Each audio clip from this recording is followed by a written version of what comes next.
गुरु प्यारी साध संगत जी, सभी को प्यार भरी राधा स्वामी जी। साध संगत जी, ब्रह्म मुहूर्त में 4 बजे उठने का महत्व जिसे कुछ लोग ही जानते हैं। साध संगत जी, सतगुरु जी हमें रोजाना सुबह 4 बजे ब्रह्म मुहूर्त में उठने के लिए क्यों कहते हैं कि जो जागत है वह पावत है, जो सोवत है सो खोवत है। और हम हमेशा ही अपने परिवार के लोगों से सुनते भी आ रहे हैं कि हमें सुबह जल्दी उठ जाना चाहिए, और वह हमें सुबह सुबह उठाने के हजारों फायदे भी गिनाते हैं।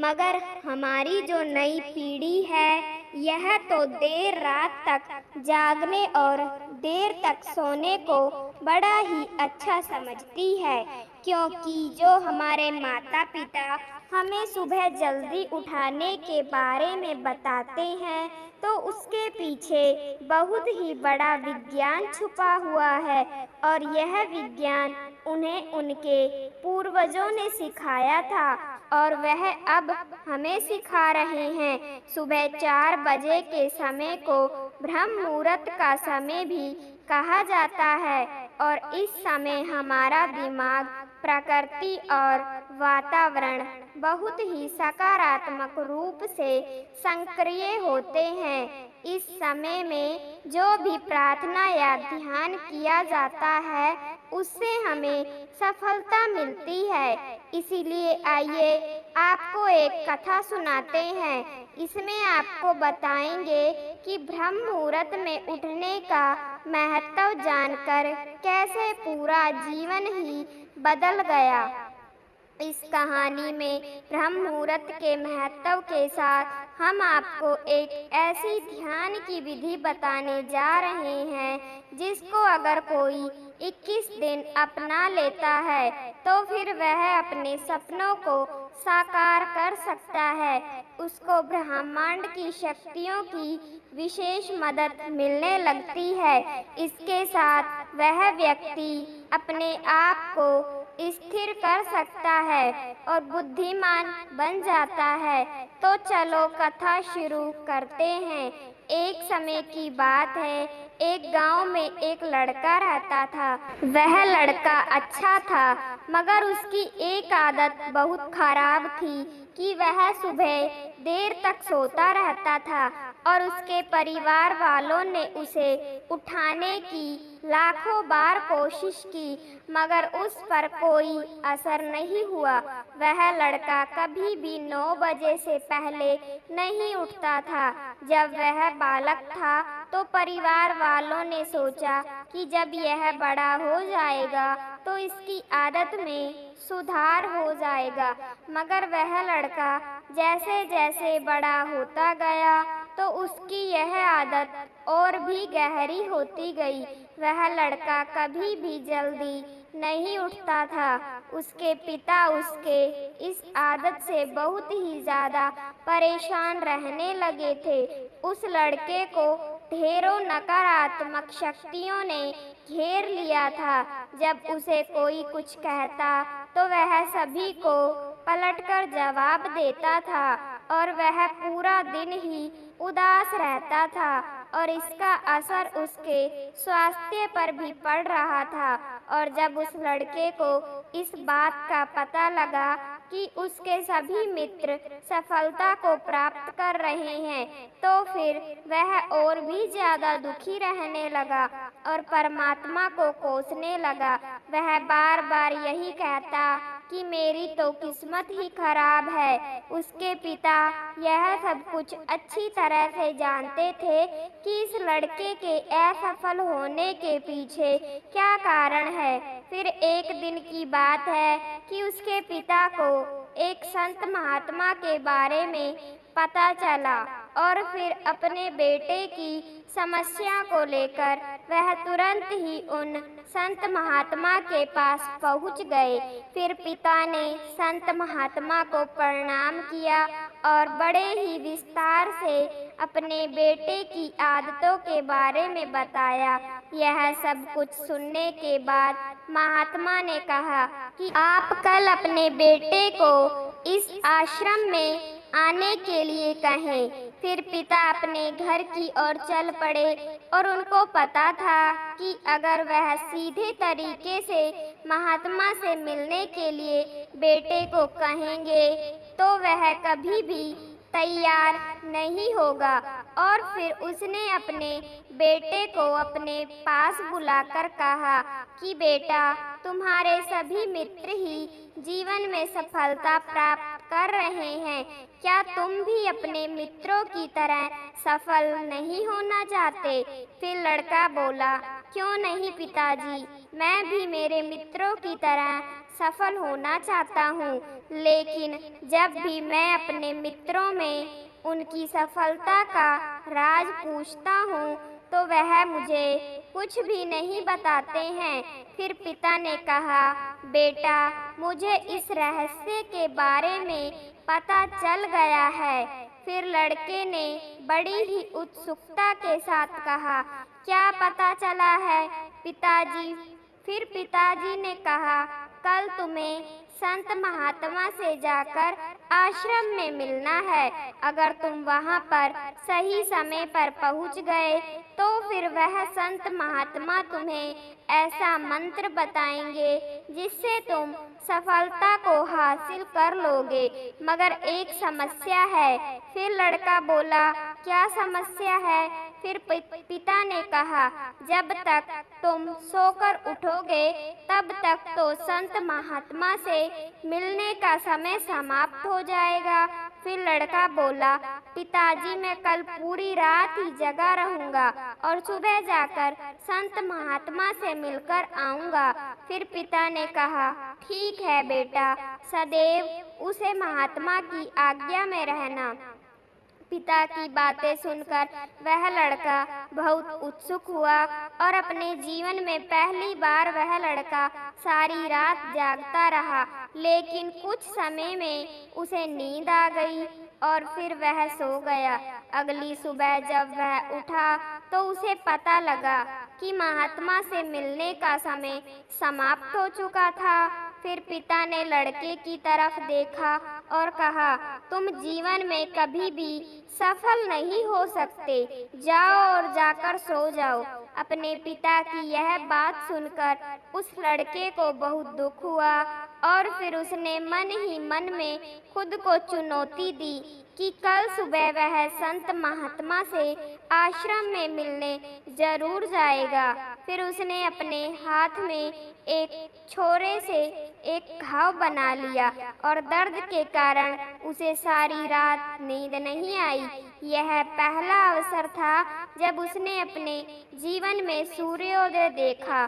फिर वह तुरंत तैयार होकर संत महात्मा से मिलने उनके आश्रम में चला गया। आज उसका अनुभव कुछ अलग ही था। वह अपने आप को बहुत ही शांत महसूस कर रहा था और चलते चलते वह संत महात्मा के आश्रम में पहुंच गया। वहां पर उसने देखा कि महात्मा और उनके सभी शिष्य ध्यान लगाकर बैठे हुए हैं। जब ध्यान का समय समाप्त हुआ तो वह लड़का महात्मा के पास पहुंचा और उनको प्रणाम करते हुए बोला, गुरुदेव, क्या आपके पास कोई ऐसा मंत्र है जिससे मैं सफल हो सकूं? कृपया करके मुझे वह मंत्र बताएं। मैं भी अपने मित्रों की तरह सफल होना चाहता हूं और अच्छा जीवन जीना चाहता हूं। फिर महात्मा मुस्कुराए और बोले, अच्छा, तुम वही बालक हो, तुम्हारे पिता मुझसे मिलने आए थे और उन्होंने तुम्हारे बारे में मुझे सब कुछ बताया है। मैं तुम्हें वह मंत्र अवश्य बता देता हूँ। परंतु क्या गुरुदेव? फिर महात्मा बोले, मैं तुम्हें वह मंत्र बताऊंगा, लेकिन अगले 21 दिनों तक तुम्हें मेरी आज्ञा में रहना होगा और मैं तुम्हें वह मंत्र 21 दिनों के बाद बताऊंगा। तब तक मैं तुम्हें जो भी कार्य कहूँगा वह तुम्हें करना होगा। यदि तुम असफल हुए या फिर कार्य के बीच से तुम्हारा संकल्प टूट गया तो फिर उस मंत्र का असर नहीं होगा।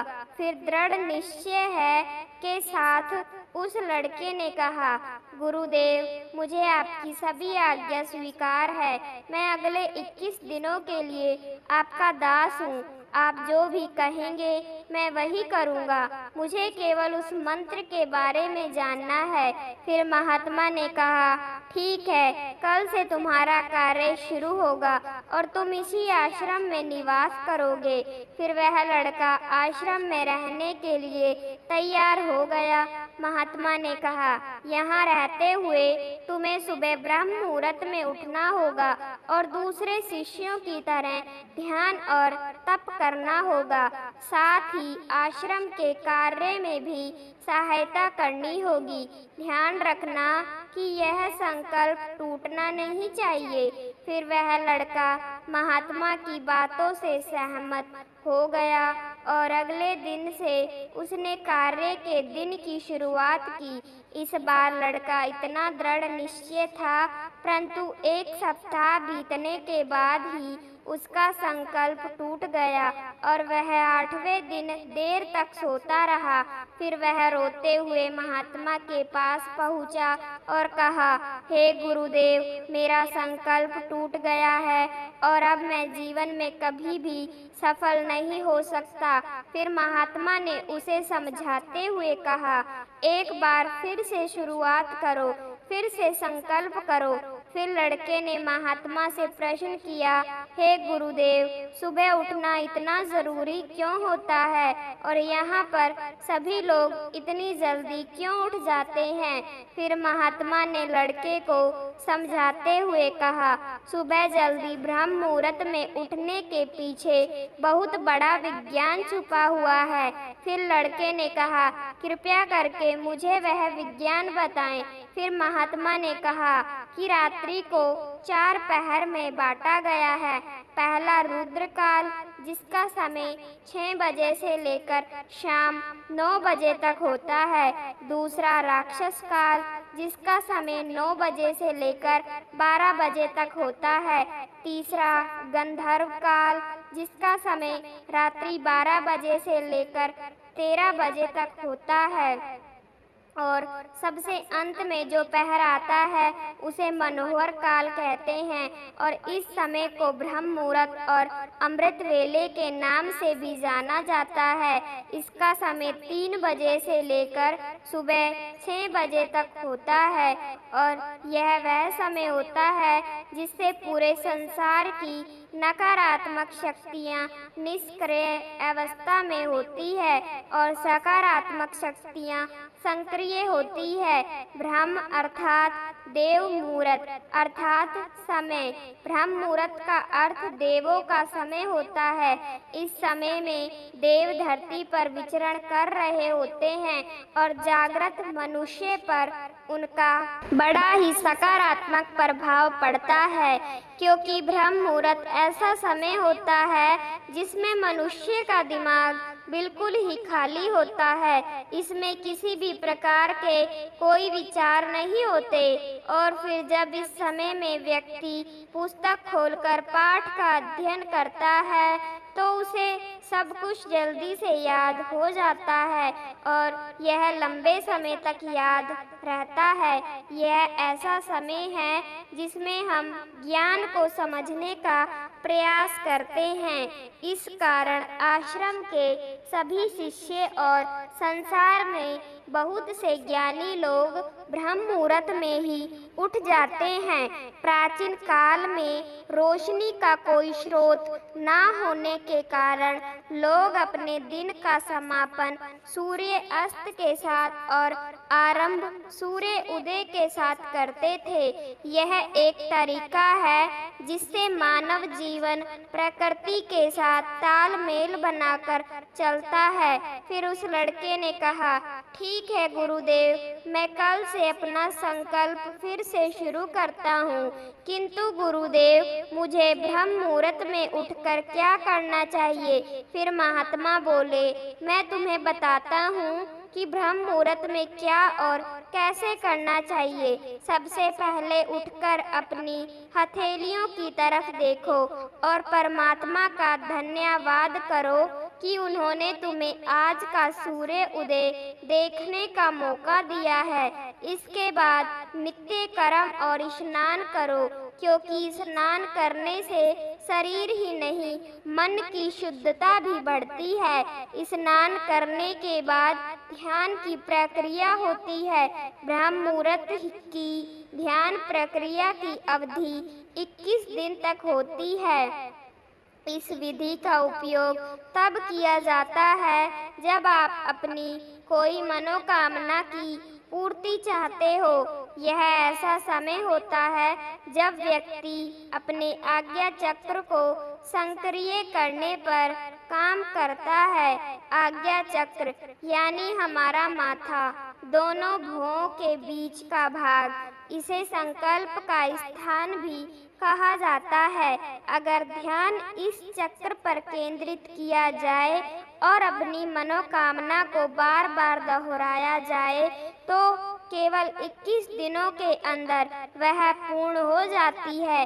अगर अपने मन में कोई अधूरी मनोकामना है और आप उसे पूरी करना चाहते हो तो सबसे पहले उस मनोकामना का स्पष्टीकरण कर लेना चाहिए कि आपको क्या चाहिए। यह निर्णय अवश्य कर ले और फिर इसके बाद ध्यान की विधि को शुरू करें। ब्रह्म मुहूर्त में 4 बजे में स्नान करने के बाद एक ऐसा स्थान चुने जहां पर वायु का प्रवेश हो, क्योंकि अध्ययन में शुद्ध प्राण वायु का होना आवश्यक होता है। ज्ञान की मुद्रा में रीढ़ की हड्डी बिल्कुल सीधी होनी चाहिए और साथ ही गर्दन भी सीधी होनी चाहिए। सुखासन की अवस्था में दोनों हाथों को घुटनों पर रखकर आंखें बंद करके बैठ जाएं और हाथों की मुट्ठी को बंद कर लें। 2-3 मिनट तक बिल्कुल शांत हो जाएं। फिर जब आपका शरीर स्थिर हो जाए और श्वास भी शांत हो जाए तो उसके बाद अपना सारा ध्यान आज्ञा चक्र पर लगा दे। इस दौरान लंबी गहरी सांस ले और सांस को रोककर रखें। इस समय आप अपनी इच्छा को मन ही मन दोहराएं और अपने मन की आँखों से अपने सतगुरु का चिंतन करें। फिर जब सांस को रोकना कठिन हो जाए तो धीरे धीरे सांस को बाहर की ओर छोड़ें। सांसों को नाक से भरें और मुंह से बाहर निकालें। इस प्रक्रिया को रोजाना 3-4 बार दोहराना है। ऐसा रोजाना करने से आपकी जो मनोकामना है वह अवचेतन मन तक अवश्य पहुंच जाएगी और आपकी मनोकामना जल्दी पूरी हो जाएगी। आज्ञा चक्र सक्रिय होता है और हमारी आज्ञा को पूरा करता है। सांस को रोक कर रखने के दौरान शरीर में आपातकालीन स्थिति हो जाती है, जिससे कि आप बेकार की बातें सोचने और विचार करने से बच जाते हैं और इससे मन की एकाग्रता भी बढ़ती है। फिर इच्छाएं अवचेतन में पहुंचती है और ब्रह्म मुहूर्त के समय सुबह के 4 बजे के समय में परमात्मा की विशेष कृपा होती है। फिर कोई भी व्यक्ति जब अपनी मनोकामना को इस समय में दोहराता है तो उसकी इच्छा जल्दी पूरी हो जाती है। और फिर इस तरह उस महात्मा ने उस लड़के को ब्रह्म मुहूर्त का महत्व समझाया। फिर 21 दिन तक उस लड़के ने बड़े ही मन के साथ इस प्रक्रिया को अपनाया और वह बहुत ही ज्यादा अनुशासित और शांत स्वभाव का व्यक्ति बन चुका था। फिर अपने संकल्प को पूरा कर लेने के बाद वह लड़का महात्मा के पास पहुंचा और बोला, हे गुरुदेव, मैंने 21 दिन का संकल्प पूरा कर लिया है। आप कृपा करके मुझे सफल होने का मंत्र बताइए। फिर महात्मा ने मुस्कुराते हुए कहा, पिछले 21 दिन से जो अभ्यास तुम कर रहे थे वही तुम्हारी सफलता का मंत्र है। जो व्यक्ति ब्रह्म मुहूर्त में उठकर ध्यान प्रक्रिया को सही तरीके से करते हैं वह जीवन में कभी असफल नहीं हो सकते। अब तुम्हें ब्रह्म मुहूर्त का रहस्य पता चल चुका है। अब इस जीवन पर्यंत इसे करो, फिर तुम्हें जीवन के लक्ष्य और सफलता दोनों ही प्राप्त होंगे। और फिर उस लड़के ने महात्मा को धन्यवाद किया और ब्रह्म मुहूर्त के नियमों का पालन जीवन पर्यंत करने का वादा भी किया। जो अच्छे लोग होते हैं तो वह दुखी क्यों रहते हैं? आइए सुनते हैं। साध संगत जी, जो अच्छे लोग होते हैं तो उन्हें ही दुख क्यों आते हैं? वह दुखी क्यों रहते हैं? क्या कारण है उनके इतने दुखी रहने का? तो इसके बारे में संत सतगुरु ही जान सकते हैं, क्योंकि वह जानी जान होते हैं। इसीलिए आइए सुनते हैं कि सतगुरु जी ने क्या बताया है कि जो अच्छे लोग हैं तो वह दुखी क्यों रहते हैं। आइए सुनते हैं। साध संगत जी, एक गांव के अंदर एक विधवा औरत रहती थी और उस औरत की 3 छोटी छोटी बेटियां थी। उसके पति का जवानी की अवस्था में ही देहांत हो गया था, इसीलिए उन तीनों बेटियों के पालन पोषण की जिम्मेवारी उस पर आ गई थी। अब वह उन तीनों बेटियों को लेकर कहाँ जाए? वह कुछ काम धाम भी नहीं कर सकती थी और ऊपर से समाज की उल्टी सीधे बातें उसे कुछ करने नहीं देती थी। उस बेचारी विधवा महिला का कोई सहारा भी नहीं था और वह जैसे तैसे करके अपनी बच्चियों को पाल रही थी। उन बच्चियों की परेशानी की वजह से वह बीमार पड़ गई और फिर उसको यह चिंता सताने लगी कि मेरे बाद इन बच्चियों का क्या होगा, कौन इनकी देखभाल करेगा। और फिर यही बातें सोच सोच कर उसकी तबीयत और ज़्यादा खराब हो गई। फिर उसका अंतिम समय नज़दीक आ गया। धर्मराज का एक दूत उस महिला के प्राण लेने के लिए धरती पर आया, लेकिन वहाँ का नज़ारा देखकर वह असमंजस में पड़ गया। उसने देखा कि औरत जमीन पर पड़ी हुई है और उसकी तीनों बेटियां उसके ऊपर सिर रखकर लेटी हुई है और रो रही है। यह दृश्य देखकर उसको दया आ गई। उसने सोचा कि इन बच्चियों का पिता तो पहले ही मर चुका है और अगर मैं इस स्त्री के प्राण लेकर चला गया तो फिर यह किसके सहारे रहेंगी? कौन इनका ध्यान रखेगा? कौन इनका पालन पोषण करेगा? फिर यह सोचकर चित्रगुप्त उस स्त्री के प्राण लिए बिना ही वापस धर्मराज के पास लौट आया। अब धर्मराज ने उसे देखा तो पूछा, चित्रगुप्त, मैंने तो तुम्हें उस स्त्री के प्राण लेने के लिए भेजा था, मगर तुम खाली हाथ कैसे आ गए? चित्रगुप्त बोला, हे महाराज, मेरी गलती को माफ कर देना। मैं चाहकर भी उस स्त्री के प्राण नहीं ला पाया और अगर मेरी जगह आप होते तो शायद आप भी वहाँ का नज़ारा देखकर उस स्त्री के प्राण नहीं हटते और खाली हाथ आ जाते। मैं उस स्त्री को उसकी बच्चियों का दुख देख नहीं पाया। वह अपनी माँ से लिपटकर बुरी तरह से रो रही थी और उनके पास उनकी देखभाल करने वाला भी कोई नहीं था। अगर मैं उस महिला के प्राण ले आता तो फिर उन बच्चियों को कौन सहारा देता? क्योंकि आप यह तो जानते ही हैं, धरती लोक के मनुष्य तो वैसे ही इतने स्वार्थी हैं कि बिना मतलब से कोई किसी से बात भी नहीं करता। अगर कोई किसी की मदद कर भी देता है तो बदले में कुछ उम्मीद करता है और फिर उसे अपने एहसान के नीचे जीवन भर दबा कर रखना चाहता है। इसीलिए उस महिला को थोड़ा समय और दे दिया ताकि वह अपनी बच्चियों को पाल पोस कर बड़ा कर सके। चित्रगुप्त की बात सुनकर धर्मराज उसे डांटते हुए बोले, अरे मूर्ख, इस परमात्मा की बनाई गई सृष्टि में कोई चीज बदल नहीं सकती। जो कुछ परमात्मा ने लिख दिया है तो वह अटल है और हम उस परमात्मा के बिना ना तो जीवन दे सकते हैं और ना ही ले सकते हैं। यह सब चीजें जीव के जन्म से पहले ही तय हो जाती है और परमात्मा जो भी करता है अच्छा ही करता है। तुम कौन होते हो विधाता को बदलने वाले? तुमने उस औरत के प्राण ना लाकर परमात्मा के बनाए गए नियमों का उल्लंघन किया है और यह बहुत बड़ा अपराध है।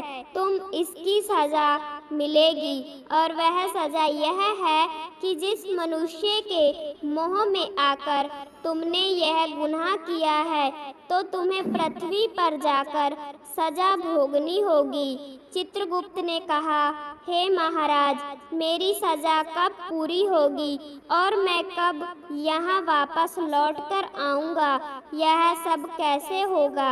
यमराज ने कहा, धरती पर जाकर जब तक तुम अपनी मूर्खता पर 3 बार खिलखिलाकर हंस नहीं देते तब तक तुम्हारी सजा पूरी नहीं होगी। जैसे ही तुम 3 बार खिलखिलाकर हंस लोगे तो उसी समय तुम्हारा उद्धार हो जाएगा और तुम वापस यहाँ मेरे पास लौट आओगे।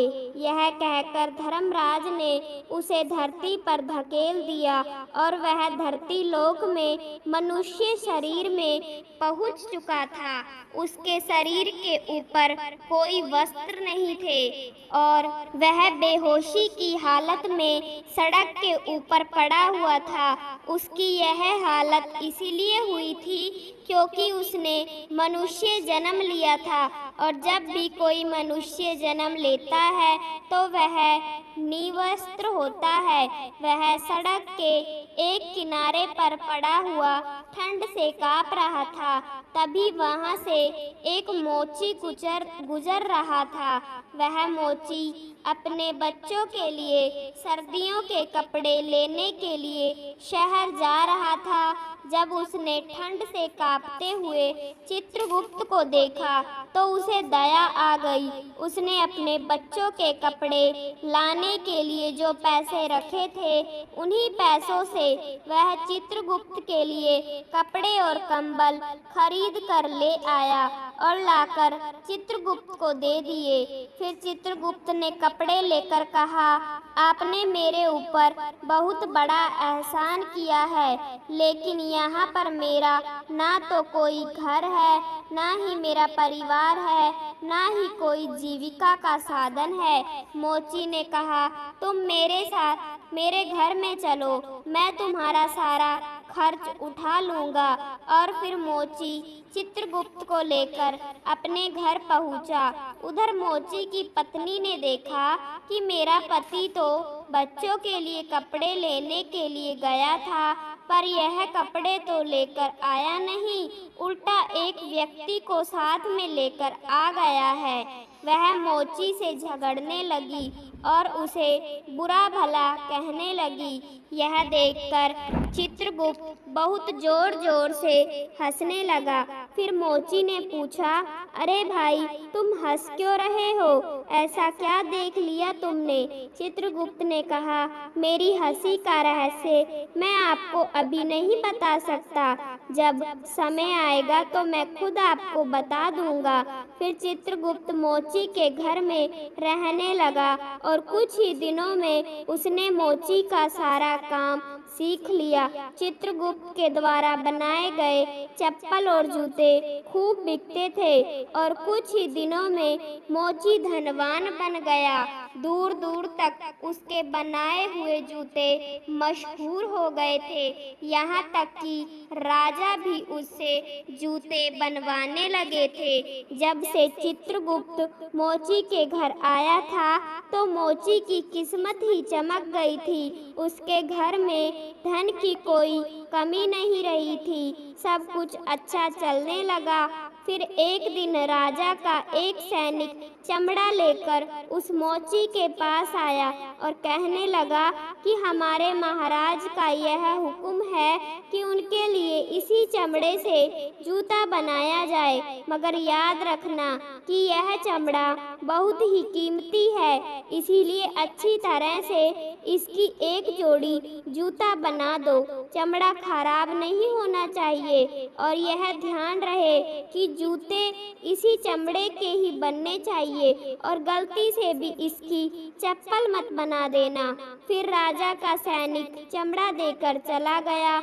इधर मोची ने भी चित्रगुप्त को समझाया कि देखो, यह राजा का काम है, इसमें कोई गलती नहीं होनी चाहिए और यह चमड़ा भी बहुत कम है, इसीलिए यह भी ध्यान रखना कि चमड़ा खराब ना हो। सैनिक हमें जूते बनाने के लिए बोलकर गया है, इसीलिए जूते ही बनाना, क्योंकि अगर गलती से भी चप्पल बना दी तो राजा हमें फांसी की सजा दे देगा। और फिर मोची के इतना समझाने के बाद भी चित्रगुप्त ने उस चमड़े की चप्पल बना दी। जब मोची ने चप्पल देखी तो उसके पसीने छूट गए। वह घबरा गया कि अब राजा सजा देगा।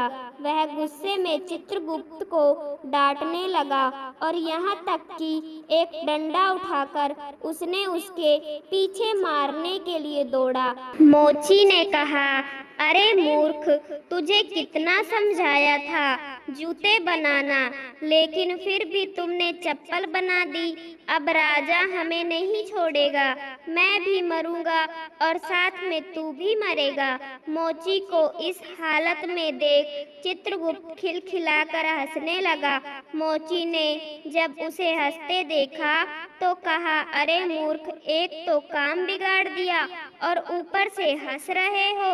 अभी उनकी बातें चल ही रही थी कि तभी राजा का सैनिक दौड़ता हुआ आया और बोला, कल जो मैं चमड़ा देकर गया था उसके जूते मत बनाना, चप्पल बना देना, क्योंकि राजा की मृत्यु हो गई है और यहाँ की प्रथा है कि मरने वाले व्यक्ति को चमड़े की चप्पल पहनाकर अर्थी पर लिटाया जाता है। जैसे ही मोची ने सैनिक की बात सुनी, उसकी जान में जान आ गई। उसके हाथ से डंडा छूटकर नीचे गिर गया और उसने चित्रगुप्त के पैर पकड़ लिए और माफी मांगने लगा। अगले दिन एक बुजुर्ग औरत के साथ 3 लड़कियां मोची की दुकान पर आई।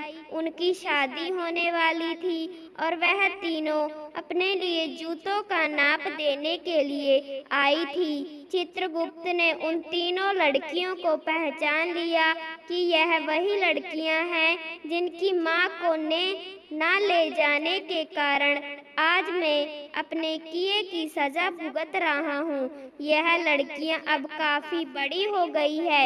इनके रहन सहन से ऐसा लग रहा है कि यह बहुत बड़े घर की लड़कियां हैं। फिर उसने उस बुजुर्ग औरत से पूछा तो उसने बताया कि इनकी माँ की बचपन में ही मृत्यु हो गई थी, इसलिए मैंने इन तीनों को अपने पास रख लिया। मेरे पास बेशुमार दौलत है, मगर दुर्भाग्यवश मेरा कोई भी नहीं है, इसलिए इन तीनों को मैंने अपने पास रख लिया। मैंने इन्हें पढ़ाया लिखाया और अब बहुत बड़े खानदान में इनकी शादी करने जा रही हूँ। लड़कियों का भाग्य देखकर चित्रगुप्त सोचने लगा, परमा जो करता है वह अच्छा ही करता है। अगर उस समय इनकी माँ की मृत्यु नहीं होती तो यह आज भी भूखमरी और गरीबी में जी रही होती। इनकी माँ की मृत्यु के बाद आज यह तीनों लड़कियां बहुत बड़े खानदान की बहू बनने जा रही है और साथ ही इस बुजुर्ग औरत की करोड़ों की संपत्ति की मालिक भी बन गई है। यह देखकर चित्रगुप्त अपनी पहले की मूर्खता को देखकर जोर जोर से हंसने लगा। मोची ने चित्रगुप्त को हंसते हुए देख के पूछा, तुम क्यों हंस रहे हो? आपकी इस हंसी का कारण बताओ। फिर चित्रगुप्त ने कहा, मैं एक चित्रगुप्त हूँ और अभी जो यह तीनों लड़कियाँ जूतों का नाप देकर गई है, मैं इनकी माँ की आत्मा को लेने के लिए आया था, मगर उस समय यह तीनों छोटी छोटी थी, इसीलिए मैंने इन पर तरस खाकर इनकी माँ को नहीं ले गया और इसी कारण धर्मराज ने मुझे श्राप देकर धरती पर भेज दिया था, जहाँ तुमने मुझे बिना कपड़ों के सड़क पर पड़ा पाया था और फिर तुम मुझे अपने घर ले आए। उस समय तुम्हारी पत्नी तुमसे खूब लड़ी थी, क्योंकि तुम बच्चों के कपड़ों के पैसे से मेरे लिए कपड़े खरीद लाए थे। मैं पहली बार तुम्हारी पत्नी की मूर्खता को देखकर हंसा था, क्योंकि तुम्हारी पत्नी उस लाभ को नहीं देख पा रही थी जो मेरे आने के बाद तुम्हारे घर में होने वाला था। दूसरी बार जब मैं हंसा था तब तुम राजा के जूते नहीं बना सके थे और तुम डंडा लेकर मेरे पीछे भागे थे। उस समय तुम राजा के बारे में सोच रहे थे, मगर तुम्हें यह मालूम नहीं था कि राजा के साथ क्या घटना घटने वाली है। हम किसी भी चीज को देखकर यह सोचकर दुखी होते हैं, क्योंकि हम उसे देख नहीं पाते कि क्या होने वाला है। कई बार परमात्मा हमारी भलाई के लिए बुरा करता है और तब हम परमात्मा को दोष देने लगते हैं कि वह हमारे साथ ऐसा क्यों कर रहा है। लेकिन हमें हमेशा याद रखना चाहिए कि अंधेरे के बाद ही रोशनी होती है। हम उस अच्छे को नहीं देख पाते जो हमारे साथ भविष्य में होने वाला है।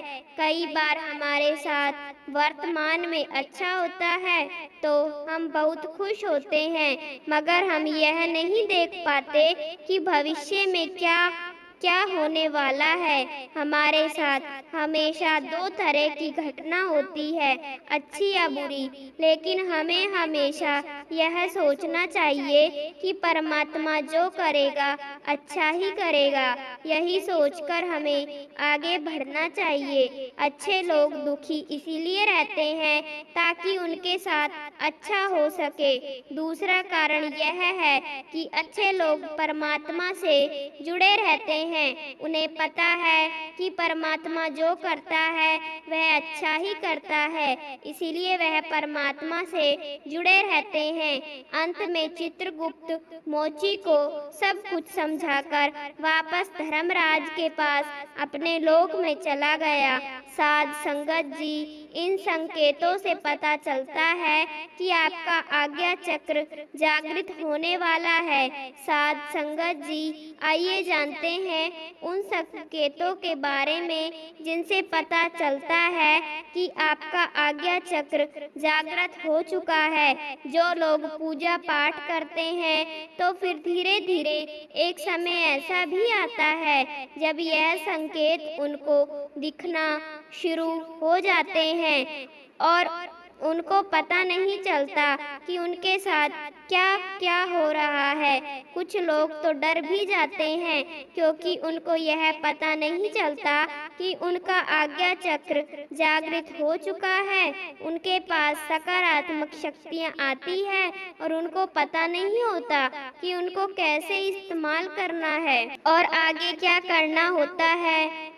उन्हें कुछ भी पता नहीं चलता और जिसके कारण वह बहुत ही भयभीत हो जाते हैं, यानी डर जाते हैं और फिर अलग अलग जगह पर भटकते भी हैं और उन लोगों से पूछते हैं जिनका आज्ञा चक्र कभी जागृत हुआ ही नहीं है। इसीलिए जब आपका आज्ञा चक्र जागृत हो जाता है तो फिर आपको यह संकेत दिखाई देते हैं और इन संकेतों के द्वारा आप यह जान सकते हैं कि आपका जो आज्ञा चक्र है वह जागृत हो रहा है। आज्ञा चक्र के जागृत होने के बाद यह संकेत आपको दिखाई देते हैं। अब जो आज्ञा चक्र है तो वह कई प्रकार से जागृत होता है। पहले तो होता है देवताओं के द्वारा, जैसे किसी देवता की सवारी आकर आपके शरीर पर आ रही है, चाहे कोई भी देवता क्यों न हो, तो उनकी सवारी अगर आपके शरीर पर आ रही है या फिर सवारी भी ना आकर उनका जो स्पर्श है वह आपको हो रहा है, वह आपके बहुत पास है और वह आपसे बहुत करते हैं, वह आपसे बात करते हैं, तो वह आपके आज्ञा चक्र को जागृत करने योग्य होते हैं और आपका आज्ञा चक्र जागृत हो जाता है। पहले तो देवता और आपके सतगुरु भी आपकी आज्ञा चक्र को जागृत कर सकते हैं। वह अपनी ऊर्जा को आपके शरीर में भेजकर आपके आज्ञा चक्र को जागृत कर सकता है। और तीसरा होता है ध्यान के द्वारा।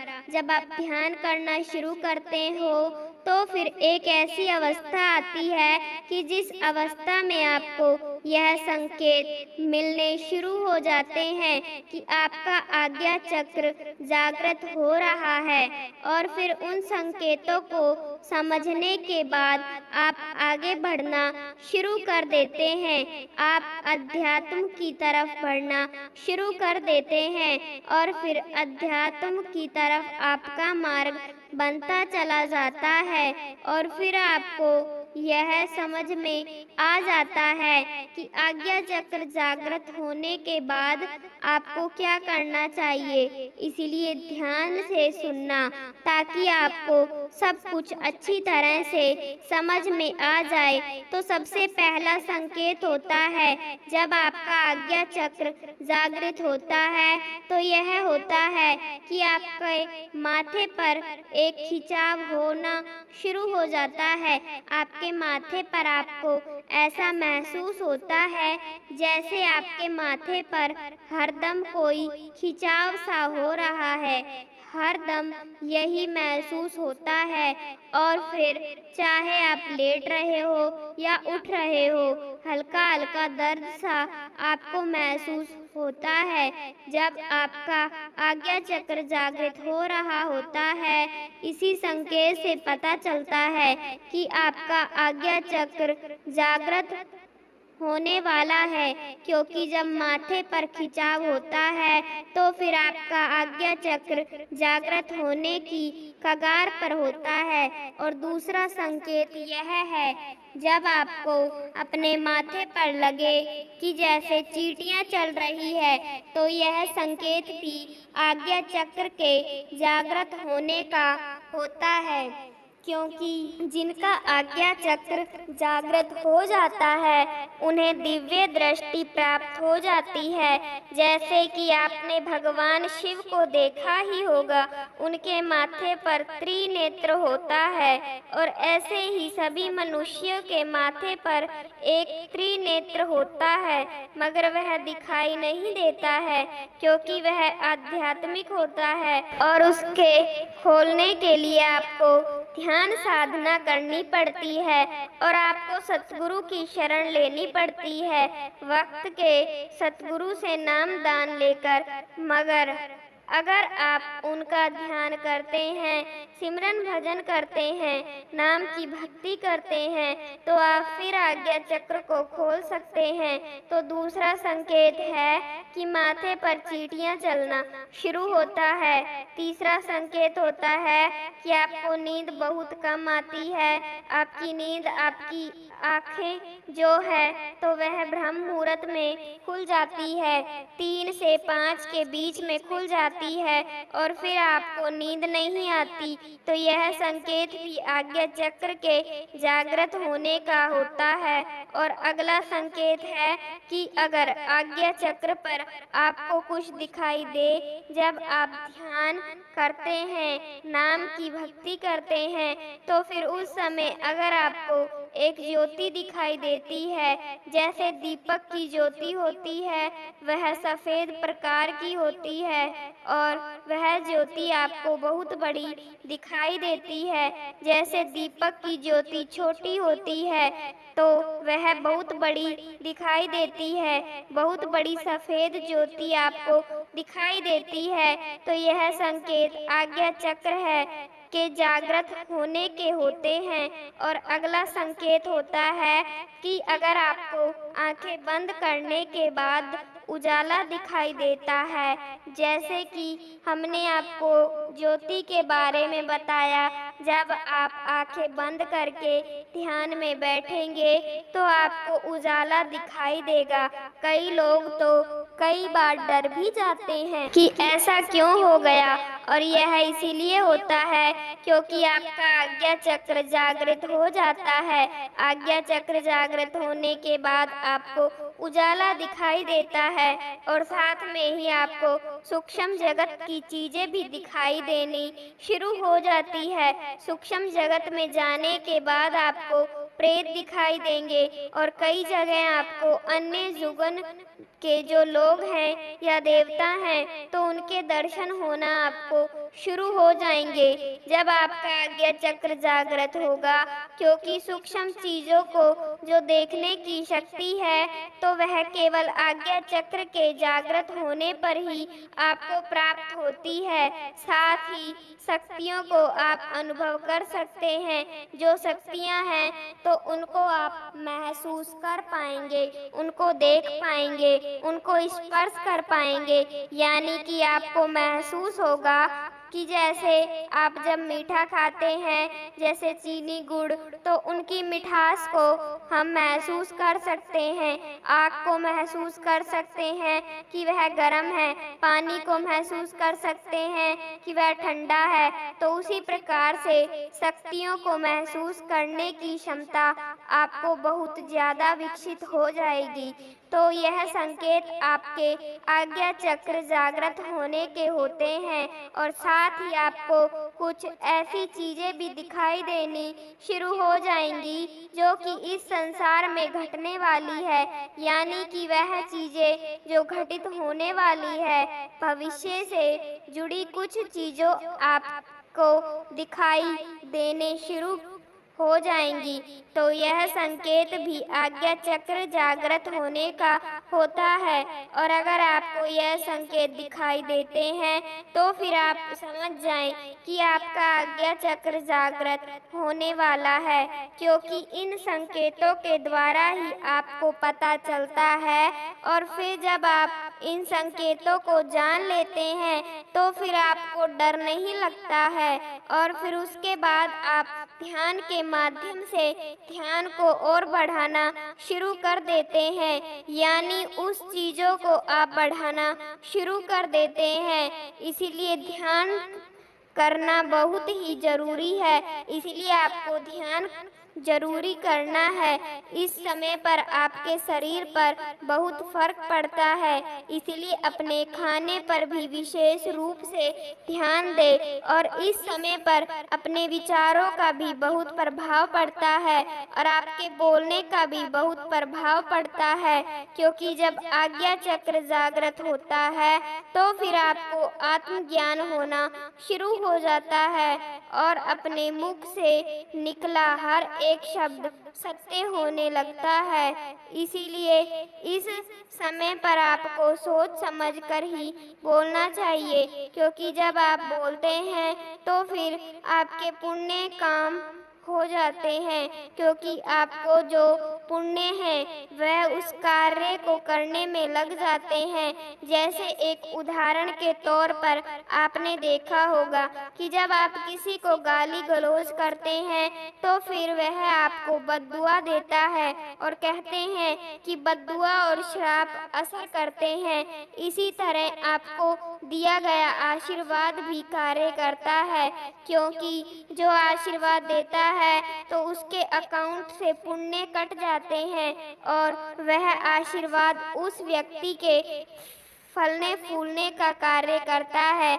इस प्रकार आशीर्वाद कार्य करता है।